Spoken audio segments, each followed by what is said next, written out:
So you're streaming this live?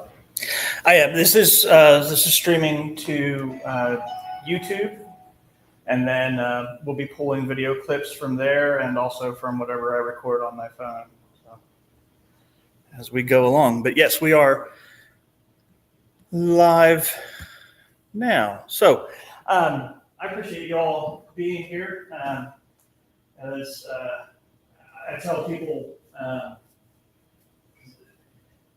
when you raise your right hand, you join the military, you're part of a very small slice of the population. I think it's something like 8% of the population as a whole. And you are a select group here this evening, and I appreciate you all being here, taking the time to come out. It's important.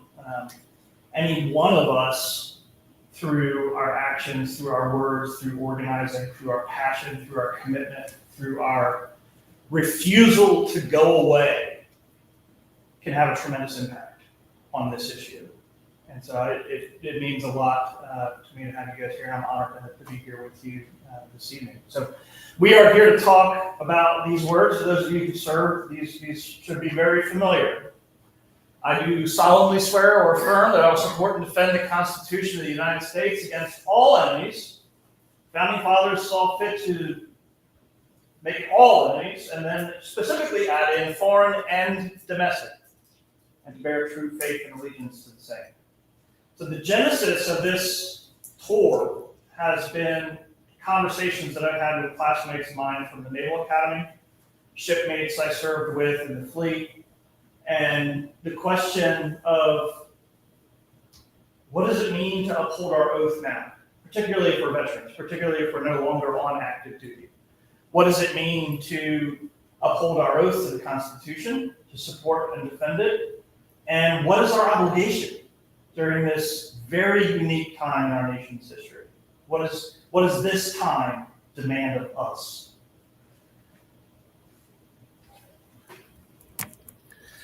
That's me in another life. Kind of get washed out even more than usual with the lights there, but that's a skinnier James Neal about 20-some years ago.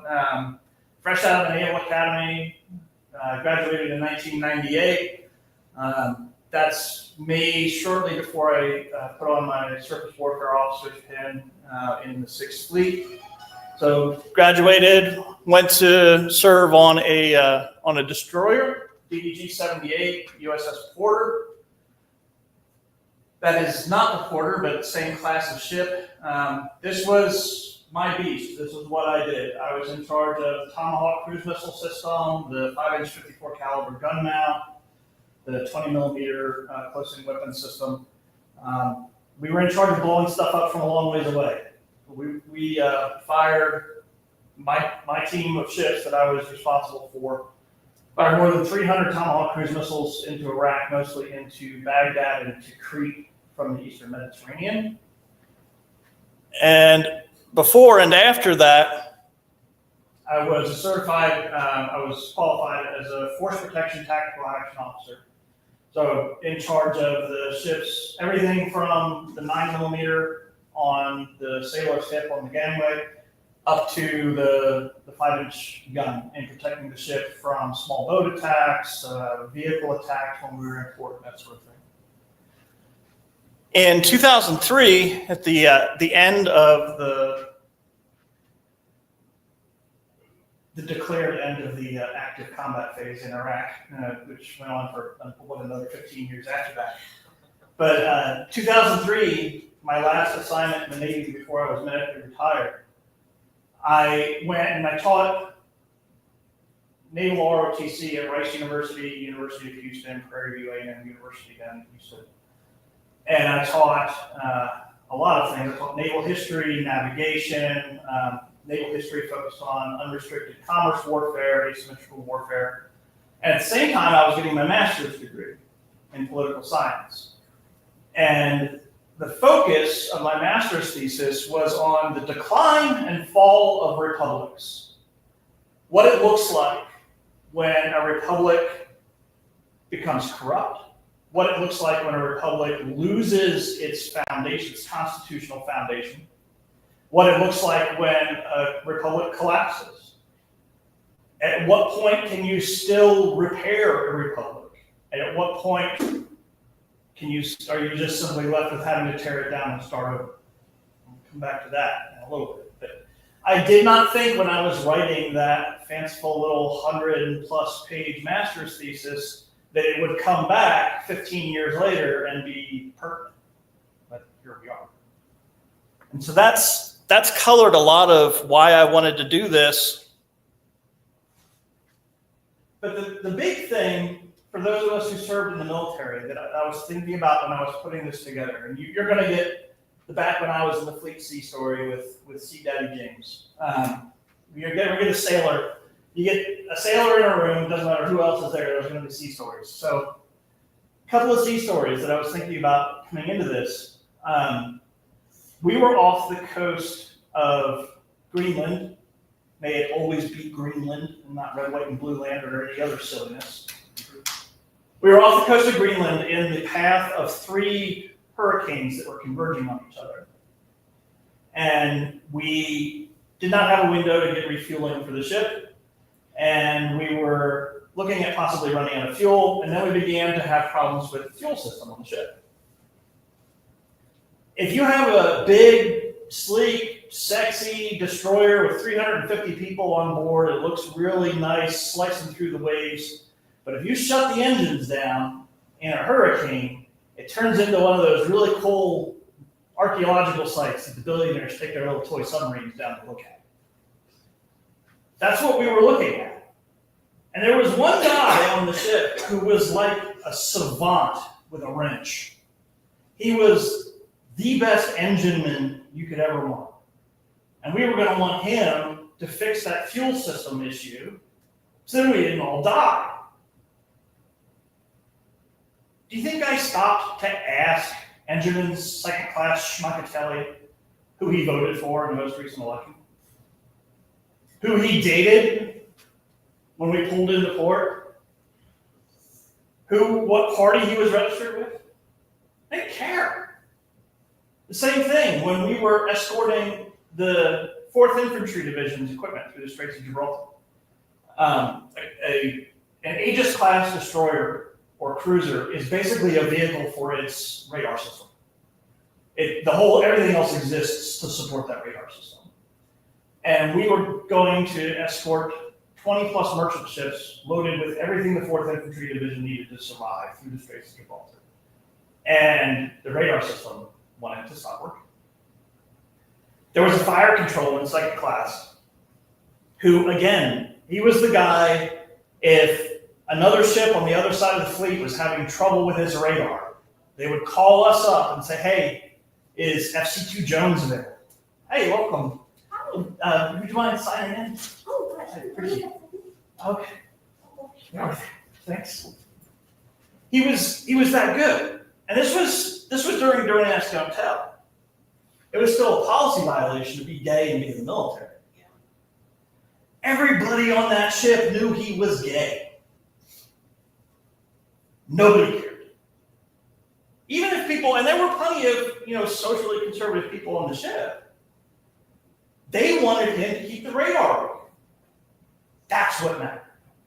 We were bound together as service members by a higher call to execute the mission, to support and defend the Constitution by all means necessary, up to and including giving our own lives. And the person standing next to you who was willing to uphold that oath, that was more important than anything else, any other difference. And I think we've lost that as a society, certainly, and even as veterans. These guys aren't brothers. They're classmates of mine from the Naval Academy. They're brothers to me in ways that no one else will ever be my brother. Every one of these guys, who I love, was buried under the flag. They all raised their right hand with me May 22nd, 1998, and swore that they would give their lives if necessary to support and defend the Constitution of the United States. And they did. To this day, I could not tell you the politics of any of these men. And I don't care. Because they were bound together and they were bound to me by that oath to support and defend the Constitution of the United States. Regardless of politics, regardless of who the president is, regardless of whether you like the president or hate the president, we were bound together by a promise, and they answered it with their lives.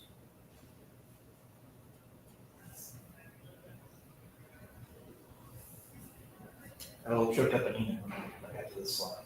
But every day I wake up now and see our government wiping its ass with the promise that these men died for. And it pisses me off. And it should you as well. The way our government is comporting itself today, they are completely unworthy of the sacrifice of these men. They deserve better. You deserve better. Our children and our grandchildren, for God's sake, deserve better. We deserve a government, top to bottom, that is worthy of their sacrifice and that follows their own oath. Because if you're a congressman or a city councilman or you're on the library board, you've raised your right hand and sworn, in essence, the same oath that these men. You will uphold the Constitution of the United States, not uphold your party, not uphold the interests of a politician, not uphold the interests of a cult. You'll uphold the Constitution for all Americans, regardless of whether you like them or not. That was our promise. That's the promise that bound us together. And it is a promise that I think we have to revisit during this time and really take serious stock in what our obligations are. What are our duties? How are we going to answer that promise in this time? But I do think we become too focused on this president, this administration, what's happened since January 1, what's happened since January 20th. We can lose sight of how we got here because we're all afraid to sacrifice our own favorite sacred cow. How we got to a place where the government is talking about doing away with habeas corpus, where the President of the United States, the chief executive, is ruling by executive order, where due process effectively no longer exists if they choose that it doesn't. We didn't get here in one administration. We didn't get here in one election. And this is a gross oversimplification. But to make the point, you could go back to 2001, to September 11th, the September 11th attacks, and the USA Patriot Act was put into place to protect us, right? And in essence, what the USA Patriot Act did was make it easier and legal for the government to spy on its own citizens, to set aside civil liberties. Not long after this, when I got out of the Navy, I was a journalist and a columnist, and I wrote a column on one of the anniversaries, I believe it was the 5th anniversary of 9/11, and I said that no terrorists could ever destroy this country, because this country isn't a building, it isn't you and me, it isn't individual lives even. America is a concept. It's a concept that the terrorists and no foreign army can ever destroy. But we sure as hell can. And we've been doing our best to destroy it since 2001. That curtailment of civil liberties in 2001, about 80% of that's still in effect today, 25 years later. Because once you give up those rights, they don't just automatically give them back to you, ever. And we haven't demanded to get them back. 2010, some of my fellow political science nerds and veterans were having a beer over a decision of the Supreme Court called Citizens United. And it essentially elevated corporations and their money to the status of people. Their money, their ability to spend money is now constitutionally protected free speech. And we started taking wagers over beers that night over how long it was going to take for the Republic to collapse. Because it doesn't matter if you're talking about Florence or Rome or any other republic in history. Once you sell influence, you're done. It might take a while. It's taken us 15 years to get where we are. But we were pretty well screwed if we didn't change course, and we never did. From 2021 to 2009 to 2017, the President of the United States, the Office of the Executive. I didn't put the names on here, but you can go back and do the math yourself and see who was the president 2009 to 2017. The Office of the President drastically expanded the use of executive orders in the areas of immigration and national security, and the use of direct military force against U.S. citizens. Actually used it to execute a few U.S. citizens overseas, but never used it at home, but very effectively made the argument in the courts. Thanks for coming out. I appreciate it. It's good to see you again. They made the argument in the courts, set the precedent in the courts, that the government, if it needed to, if it deemed it was an emergency, could use military force against American citizens on American soil in the war against terrorism. So what do we call everything now? Terrorism. It's terrorism and it's an emergency. 2021 to 2025, the Office of the Executive, again, increased the use of executive orders even more. And after the beginning of the war between Palestine and Israel, regardless of how you feel about anything else in that, the president repeatedly pushed through weapons sales to Israel and weapons transfers without going through the congressionally required process for approval. Sidestep Congress. The Office of the Executive just sidestepped Congress. And now, in the 2017 to 2021, and of course, from January 20th to present, we see rule by executive order. We see the executive branch bypassing Congress, ignoring Congress, flaunting its ability to just do whatever it wants, whether Congress has authorized the funding or not, canceling programs that have been congressionally appropriated,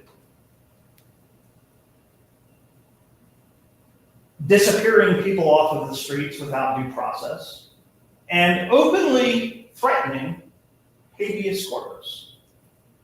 This is your fundamental constitutional right to challenge your arrest and imprisonment.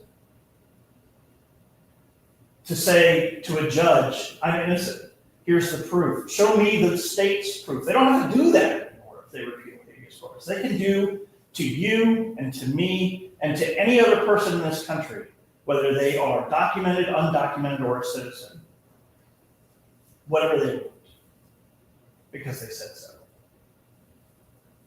That's a clear departure from constitutional law.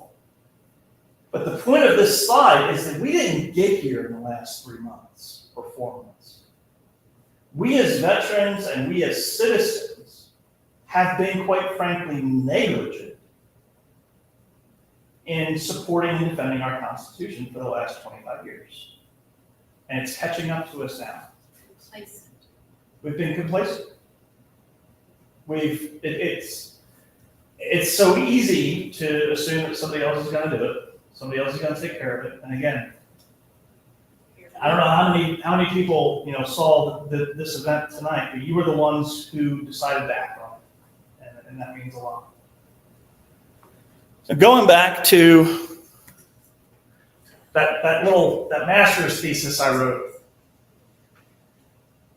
where are we on the scale of a healthy republic to just outright civil war. Unfortunately, a lot of us on the left side of the political spectrum or on the right who are unhappy with what's going on think we're still over here in this green area of, meh, we'll fix it in the midterms. That's what I keep hearing. That's delusional. It is delusional. It's nothing short of delusional. Once the government has begun to depart from due process, constitutional law, checks and balances, judicial oversight, We'll never have another free and fair election. Yeah. you're not going to elect your way out of this. None of that exists anymore. And that's not just, again, that's not just looking back the last 4 or 5 months or 25 years. That's Rome. That's every republic that has ever collapsed has collapsed because of this, because of corruption. I think we all learned in grade school that Rome collapsed because a bunch of Vandals and Goths and Visigoths came. They basically knocked over the corpse of what had been Rome. It had died from within long before because of this kind of corruption. So if you can't fix it that way because one branch is starting to overreach its bounds, then you've got to get the checks and balances in place. That's why we have a bicameral legislature and 3 branches of government, and one's, the other 2 are supposed to keep one in check. Well, the problem is that happening? No. Congress, I don't care if you're talking about Democrats or Republicans, are doing absolutely nothing to rein in the executive branch. They're talking about the midterms. They're talking about their next election. They're not talking about what's happening to you and me and our republic today. And the government is just flat out ignoring the judiciary. So we've blown past that point. And arresting them, yes. Yeah, arresting judges. So once you've gone past that point, your last hope of saving a republic, any republic, is by serious constitutional reform, taking it back to its constitutional foundation, which for us today would require a whole package of constitutional amendments to fix where we are. We don't even have the congressional courage to hold the executive accountable, let alone to push through a package of amendments that both parties would have to agree on. So where are we? Oh, where I put the needle. We're between kind of the last hope for our republic and just absolute constitutional collapse and civil war. I don't mean to be melodramatic, but again, that's not just me predicting by looking forward. That's every republic that's gone down this road. Once you go past where we are right now, it's collapse, calamity, civil war, and in a period of time that nobody wants their kids to live through before you can hopefully rebuild something better. I really don't want to go that hole. I don't either. But I'm afraid we've let it go so long that may be our only way out. I'm not advocating that, to be clear. I know where you're being. But there comes a point when you can keep painting the house all you want. If the studs are rotten and the foundation's rotten, all you can do is tear it down and rebuild. And I'm afraid for our children and our grandchildren to have any hope of living in a free and fair society, that may be where we're headed. I don't think that's wanting it to happen. I think that's not putting our heads in the sand and just ignoring that it's already happening. Mm-hmm. Absolutely. Like, states are being pitted against each other for a reason. They want to break up the United States into little parts and sell it off to the corporations. And our commander-in-chief is beholden to a former KGB officer who has been plotting, who has been laying awake at night dreaming about this since the middle of the Cold War. Yeah. He wants. And We And, just handed you know- them the keys to the kingdom, essentially. Yeah. I mean, whatever else you think about Vladimir Putin, the guy has played one hell of a chess match. Well, I mean, they're carrying on the very Soviet legacy of absolutely insane, like, spy operations from like back in time, when like they had like a transmitting device on like a wooden seal that they had at the president's office. This is like the same level of like sophistication of. Well, he's been Yeah. living it his entire life. Yeah, I this mean, has that's been- his family. This has been his work his entire adult life, and we've walked right into it. We've been naive, complacent, negligent. Very negligent. And I'm very guilty of that. And almost too I think we all are. independent. We've been too independent. We don't think we need to rely on each other, so then we don't think about the fact that it takes all of us together making sure that it stays the same. Absolutely. To hold our government. You can't, yeah. Our individualism is great, but a republic is led by the people, and the people can't maintain control of a government if everybody is only concerned about themselves. One irony with regard to Putin is that he is not helping Russia. Russia is a failing state as well. He's dragging us down with it. I want to save your words because I want to get them on video here in just a minute. But that's the question: is what is our oath demand in this time? And you know, the only good answer that I've come up with is whatever the hell it takes. Whatever it takes to make sure that my daughters don't grow up in a fascist dictatorship. I won't live to see it. Well, we're already partially there. No, I mean, I will not live to see that. Got it. Okay. You're right, we're on the brink of it. We are on the brink. And if it continues, it's going to be a full-on fascist dictatorship, just like this. Absolutely. And one problem of waiting even for a long-term recovery and reconstitution of a republic is that the climate crisis does not allow us a great deal of time. That's right. We may be so threatened, so overwhelmed by that looming catastrophe that if we don't save the republic now, there may not be time for a renaissance. Absolutely. I'm going to come back to that in just a second. It is. So that really is, I've flapped my gums long enough. You all are the program. The point of this, if you came in early, you might have seen some of the clips from some rather pissed off veterans. There was a fat guy who looked a heck of a lot like me who was in there. Because that's how I got started with this. I submitted a video clip. And these video clips, their intention, their purpose is to embolden other veterans. Because we get, especially if you live in a place like Oklahoma, you might think, I'm the only veteran in this state who's concerned about this. Why would I open my mouth? You're not. There are hundreds of thousands of us across the country who are pissed off. Some of us voted for Republicans. Some of us voted for Donald Trump. Some of us are lifelong Democrats, libertarians, independents. Doesn't matter. We're mad, and we should be, because our brothers and sisters who were buried beneath the flag, everything they died for is being desecrated on a daily basis. So what I would like, these video clips unite us, they unite us with other veterans, they embolden other veterans, and most importantly, they send a clear message to people who are still active duty. We're still here.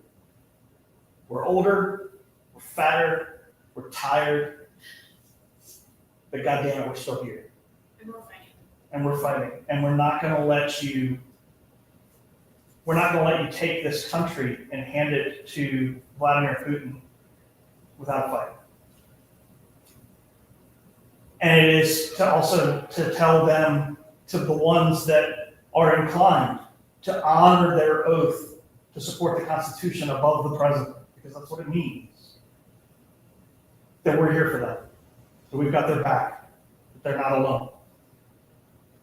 So if you're willing to talk, I'm not sure if doing it right into the lights is better than. About that, if you don't mind me making a comment. Sure, yeah. That's like, with 6/14 coming up, my heart aches for our brothers and sisters that have to march Would you be willing to talk on camera? without crying. No, Why not? crying is better. Let it out. My eyes were real. Yeah. It's you. So if you're willing to talk, basically it's just this is my name, this is what I served, this is what I'm concerned about, this is what I'm pissed off about, this is what I'm worried about, these things that you've been saying. So, would you be willing to talk? Sure, but I'd rather not go first. I'm kind of still composing my thoughts. Yeah. Would you be willing to? You can come and sit up in front of the flag, or you can sit right where you are. I don't care, wherever you want me to sit. Yeah, so I'm gonna hold this, but it's just you and me talking, so. I don't know what you're talking about. I'm not very good. Let's sit up here. Oh, yeah, put me on the stage. Yeah, right on the stage. The light's very flat. Yeah, no, it's awesome.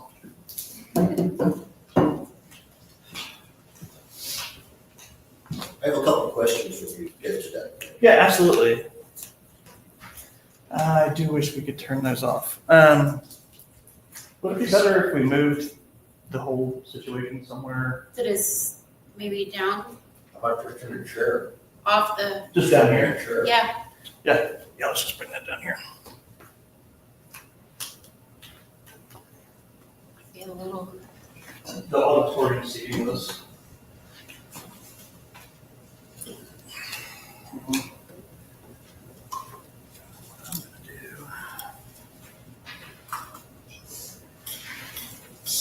Let's put you right over here so that I'm not looking right into that glare. All right. That's a heck of a lot better. Just, tell me your name. Miss Candace J. How do you spell that? Candice. Last name is Jay. Okay. And you, what branch did you serve? United States Navy. When did you serve? 89 to 93. Just tell me a little bit about what you did in the military. Well, I was trained as a signalman, but no position on ship at the time, so I was cross-trained to the military police in San Antonio. And I went from there to Diego Garcia. Great. What has you concerned about the state of our republic right now? Where do you even begin? I feel like I'm late to the game, so to speak. It's like I said earlier, I was 6/14 coming up. My heart aches for our brothers and sisters that have to march in DC. Just the portrayal, we know what it all means. We know the symbolic of it, just because of past dictatorships. They all have it, they all do it. And I just want them to know that we are here supporting them. That we know in our hearts the real position that they're being put in. What do you think our oath demands of us right now? To stand up, fight back. We need to take our country back. We need to take our flag back. We need to take the term patriot back. We are the true patriots. All those who put their lives on the line are the true patriots. And it's not about nationalism or oligarchy. It's about, when we took that oath, we were proud to take that oath. It was we sacrificed our entire lives. Whether you served 2 months, 3 months, 6 months, you still took that oath to sacrifice your life for freedom, for this country. and to help other countries to fight for their freedom. But it's not like that anymore. And when you see really what's going on, it's the top 1% that's running our country. Our freedoms are stripped and people are just out here walking around like it's nothing. In the meantime, our veterans are suffering. We have homeless veterans on the streets that need care, that need community, to know that we're there for them. We need to support our VA system.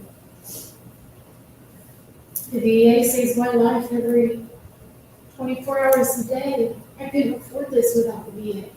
And who knows what's going to happen now. I'll die without it. And I know many, many veterans that would die without the VA.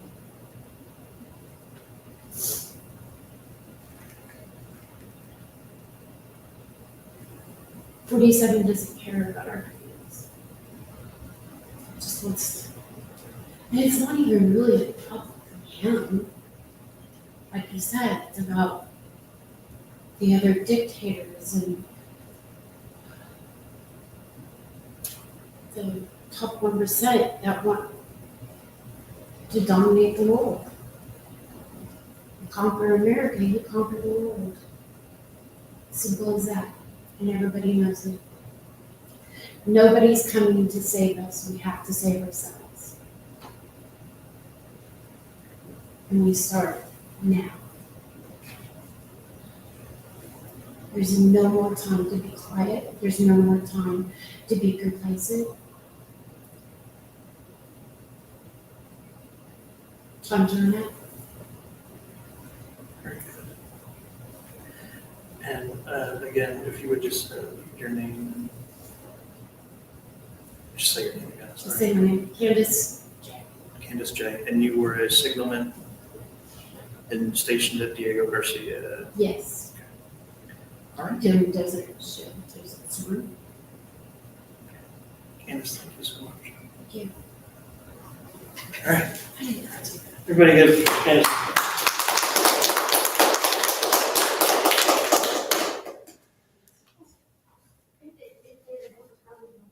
It was, Yeah. it was Very good. Anybody else?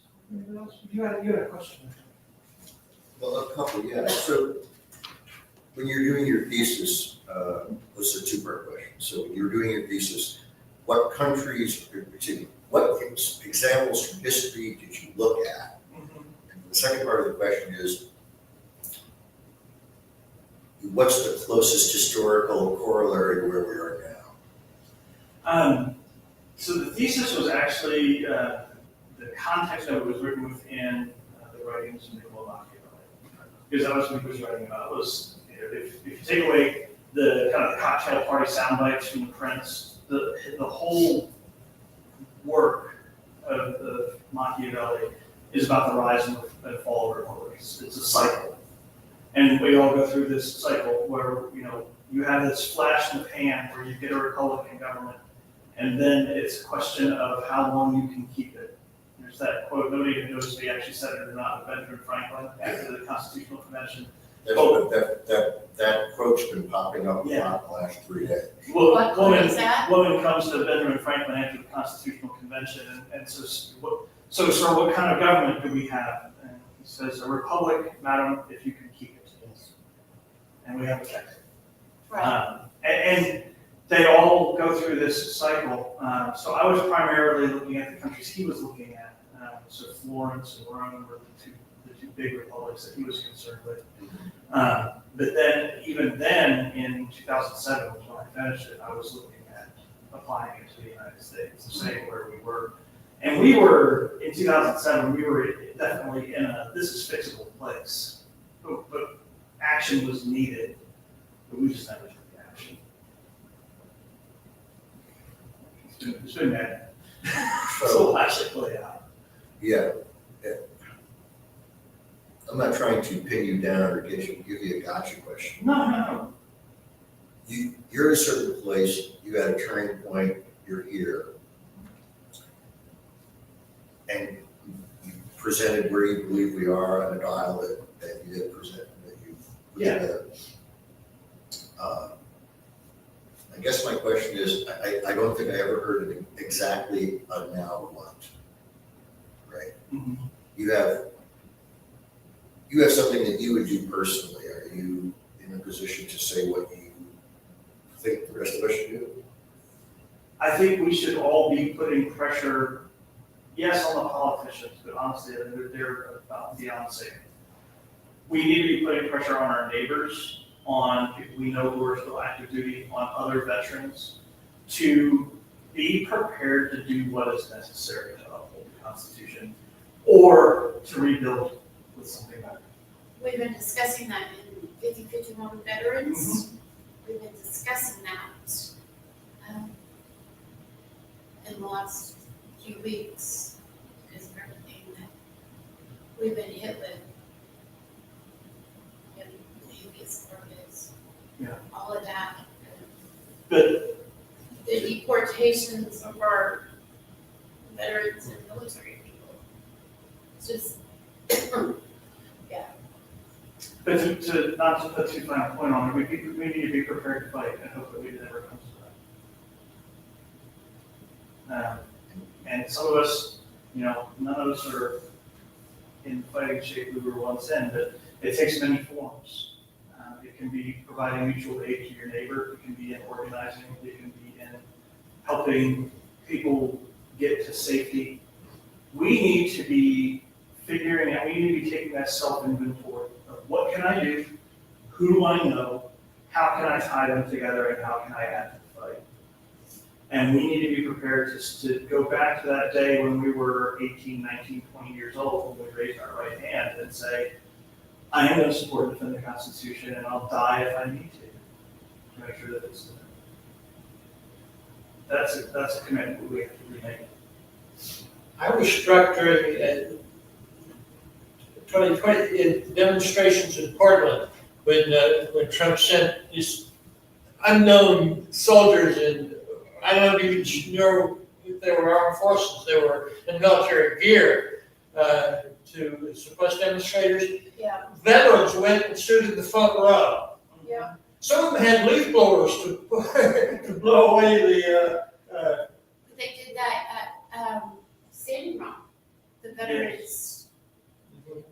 And that's one thing, I think if it comes to the point where active duty service members are asked to fire on crowds, now I'm not sure they will do that anyway. It depends a lot on the circumstances. But with veterans standing out in the front row, they're even less likely to do that. That's one way. I mean, I'd be very willing to put my money on the line in that respect. I don't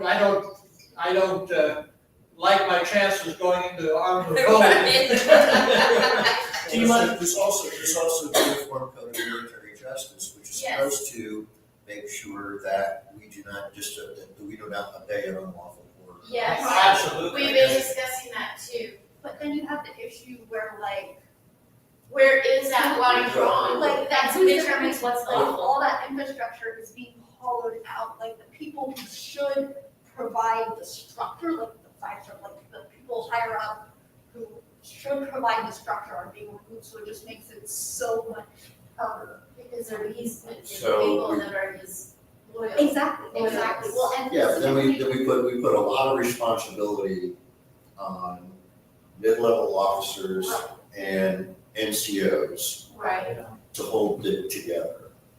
I mean, I wouldn't want anyone to terminate. Well, and part of, in my opinion, part of the machinery of fascism is just making the environment that is so toxic that the only people who can kind of function in those positions are like other fascists who are there because they're corrupt, they're crazy, and they're like explicitly transactional. Like it stresses and pushes good, like it's a long-term process that stresses and pushes the good people who resist out as they hit their limits.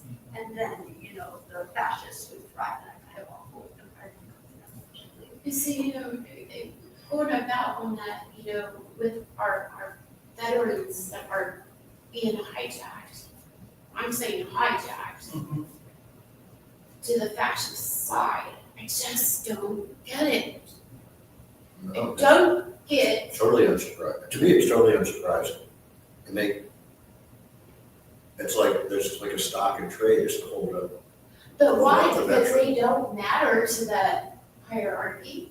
They Yeah, don't because as this person said, it's totally transactional. Yeah. There's no, it's all about them, and all other things are tools and consumables. Right.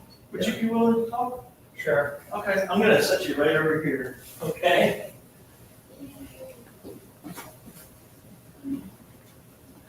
We all know each other, by the way. Oh, okay. We've been organizing and speaking out for, since what, January, February? Something like that. It's encouraging to see. Yes, it is. It's always the same. Yeah. No, You're fine, man. You're fine. You're not in the shot. It's all right.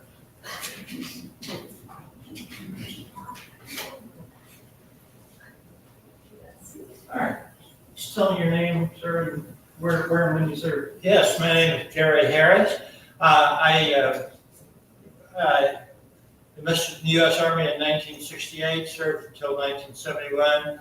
In Vietnam, I served with the 525th Military Intelligence Group. I was Vietnamese language trained, and I ran a Navy network in the Delta. Very good. So tell me just a little bit about what, you mentioned a number of things, Stephen, but what has you concerned about the state of our republic right now? Well, I'm deeply concerned about the state of our republic. My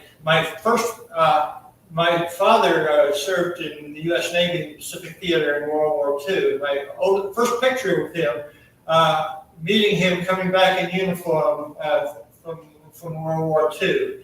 And he was a history buff, as I am, and I learned on his lead, the importance of where America ought to stand for, the values of the republic. I was a small child looking out our front window one time, and my grandmother asked, "Who is that strange man coming to the door?" I said, "I don't know, unless it's Dad's friend Thomas Jefferson." And my great-grandfather served on General Grant's staff. So, I felt, now the Vietnam War, I'll speak frankly, was not as morally unambiguous as those other two conflicts were. In fact, some of the seeds of disinformation and executive overreach were seeded during the Vietnam era.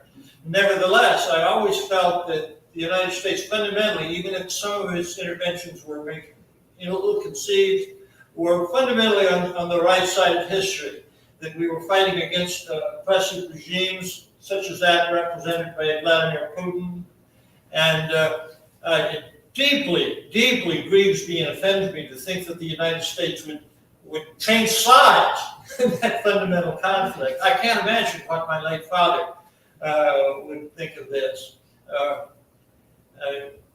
But the irony is that I don't think Vladimir Putin is presiding over a successful regime. I think Russia is in terminal collapse itself. If there's anybody who's profiting from this, and I'm not sure anybody on the planet is, but if anyone is, it's Xi Jinping, who is playing the long game and waiting for us and the Russians to destroy ourselves. And as one who took that oath that you mentioned so importantly, I'm 80 years old this month. My resources are limited, but I'm going to throw everything I have into this effort. I'm participating in the campaigns. I'm not quite as far over on the needle as you are. I still think it's possible that we can have meaningful elections in 2026, but only if we take to the streets now and act to ensure that does happen. And that will take not just demonstrations, it'll probably take massive civil non-compliance. Take consumer boycott, maybe work stoppages. A lot of things have to be going on. We need to be talking to those those government officials who can be reached. Some of them can be reached, but we also, as you pointed out so wisely, need to be talking to our friends and neighbors. And get all of them to understand just what is at stake here, and everything that this country has stood for since 1776 is really an issue. Lastly, I would say that, even King George was a tyrant. He wasn't anywhere near the scale of tyranny. The threats posed by modern authoritarians. So, yeah, I haven't been very eloquent, but that's what I feel, and that's why we need to stand up. You mentioned what some of the veterans did in Portland. Could you talk again about that, about what you said you would be willing to do? Yes, one advantage, there are many targeted communities, veterans being only one of them, but we do have one advantage that many of the other groups do not have. We have widespread public support. Whenever I wear this hat, people say, thank you for the service. Some of that's purely formal, but some of it is sincerely meant. I got out of a traffic ticket last week with this cap and the Vietnam license plate. Okay. So we have a certain status, and we can use that to help defend not just ourselves, because we're very much at risk, but also other even more disadvantaged communities who are less powerful. And if we can be standing in the forefront of these demonstrations, I think the Portland demonstrations where veterans stood in the front row. Some of them had leaf blowers to attempt to repel the tear gas. And these armed, whatever they were, I don't know that they were U.S. Armed personnel, but whatever police force had been brought in to try to repress the demonstrators, they were even more reluctant to fire on veterans.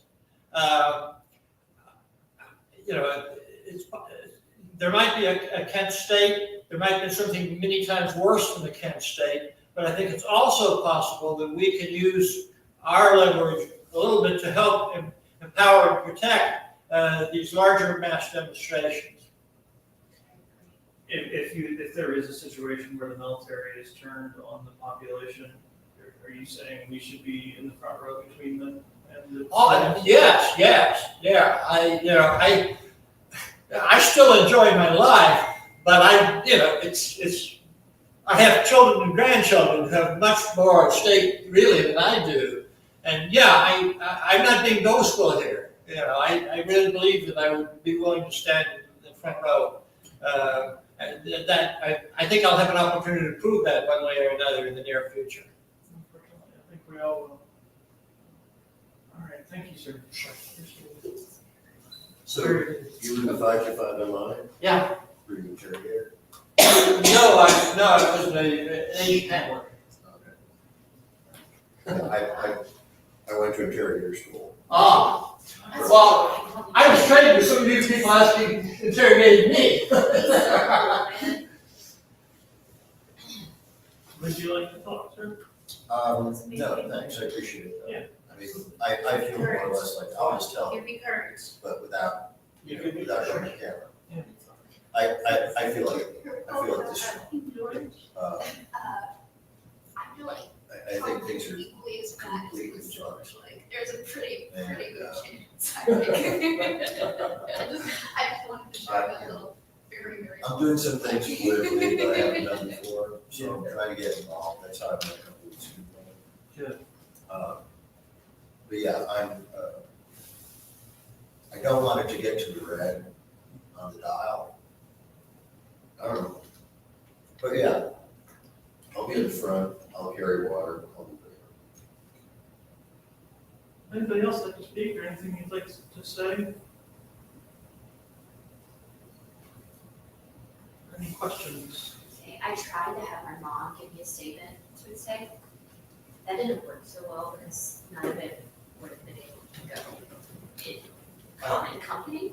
Did you see some of the clips? It was just, you're just carpet bombing with the F word. It's Well, okay. it was just, she's very. You're a good editor. You can take my long rambling remarks and cut that into something that's. She's just very upset about VA right now. got health issues and they're not helping. Because they pretty much treat her like she's nothing, and like she's crazy because she was SA. Terry gets understand. Yes. It's all crazy, it's all in your head. That's all she gets told, is it's all in your head. But they're doing better, they are better. They're So better. where- They're much where is better. she going? She's in southeastern Oklahoma, so she goes to Dallas. Yeah, it's in Sherman. She's come up here.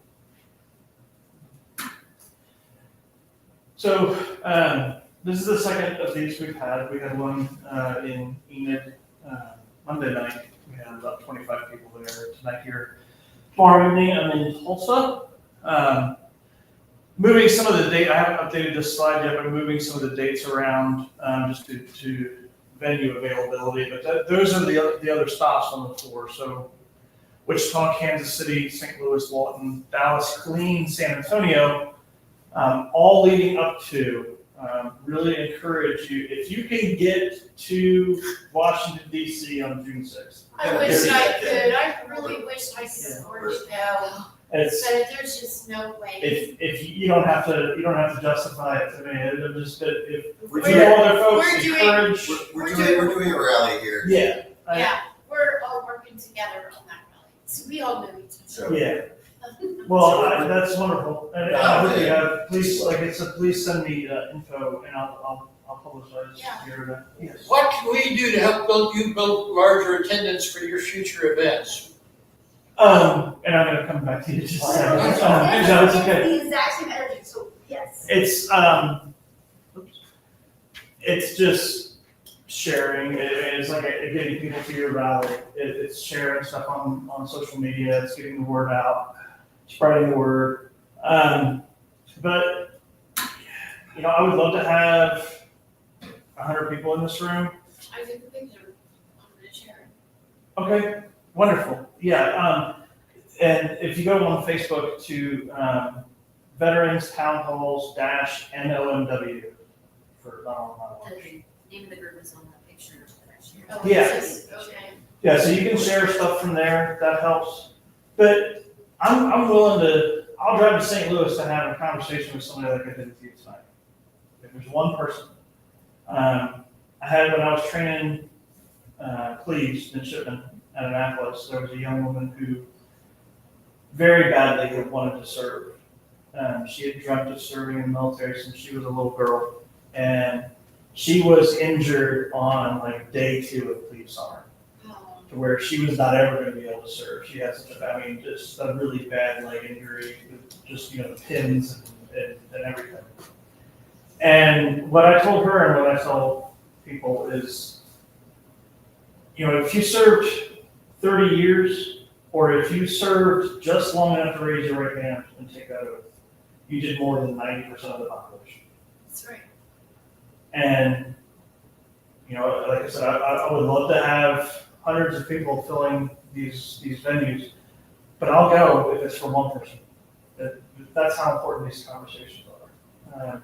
What's important is to then take what we talked about tonight and blow it up with your friends, your contacts, not just on social media, but in person. It's a lot harder to ignore an in-person, face-to-face call to action. And that's what we need, is we really need to be holding each other accountable to do something. I don't want to sound like a doomsday prepper wackadoodle, but there's a certain amount of preparation and preparedness that I do think we need to be steeling ourselves for. How are we going to protect our neighbors? How are we going to protect those who can't protect themselves? How are we going to take care of people who can't take care of themselves? If and when the system just totally collapses. Or we just find ourselves in a fascist regime. I hope not. Can you recommend a good history of the French Underground? Um, I'm not really joking. I don't know. I'm halfway joking. Give us Candace, and send me a friend request on Facebook, and I'll send you a couple of books that I found really helpful. If you have not watched a movie called Number 24, has anybody seen that? 24. Um, I don't know if I have. It's on Netflix, I believe, but it is about a young man in the, if I remember correctly, it was the Norwegian resistance during World War II. It is very good. It's my honors thesis at the Naval Academy was on insurgency and counterinsurgency. And it's the best movie I've ever seen that really kind of outlines how people set up insurgent cells and operations.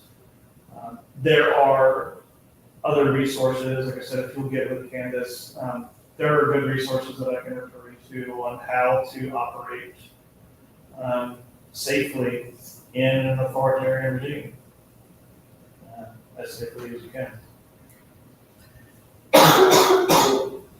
Thanks. Thank you. If you are so inclined to, the QR code there does take you to a place where you can support the campaign.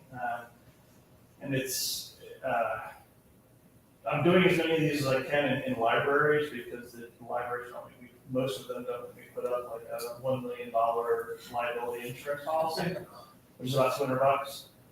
And most of them don't charge much, if anything, to use the space. Some of them do, but it's the insurance, the fuel, the place to lay my head at night, all those things while I'm doing this, and trying to get as many people as possible to DC on June 6th. I don't know what my plans are for June 14th yet. Some of that's up in the air with my classmates. There are a number of us.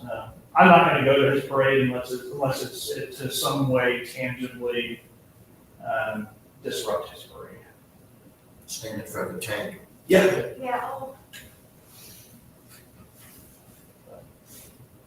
I'm sorry, you had a question that I didn't come back to. oh, I was just gonna ask if it would help if like, would there be a live stream or, for those of us who are unfortunately Oklahoma bound on June 6th, would there be like a place you can get your eyes or just, help boost the signal metaphorically?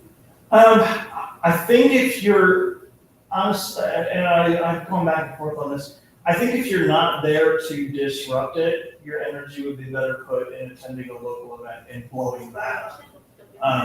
The parade in DC should not get any attention unless it's because a tank ran over somebody like me. Right. It's an issue that's our, Yeah. We're all doing one here. And Yes. I'm gonna do one of the most snarkiest veteran speech I can come up Good. All right. with. So I better not fail. You're little one. All right. Well, thank you all very much for your support. Thank you. You're really going out and making a major It's- commitment. Uh, We appreciate it. It's part of it's just keeping myself sane by doing something. And I appreciated your long-term insights too. I think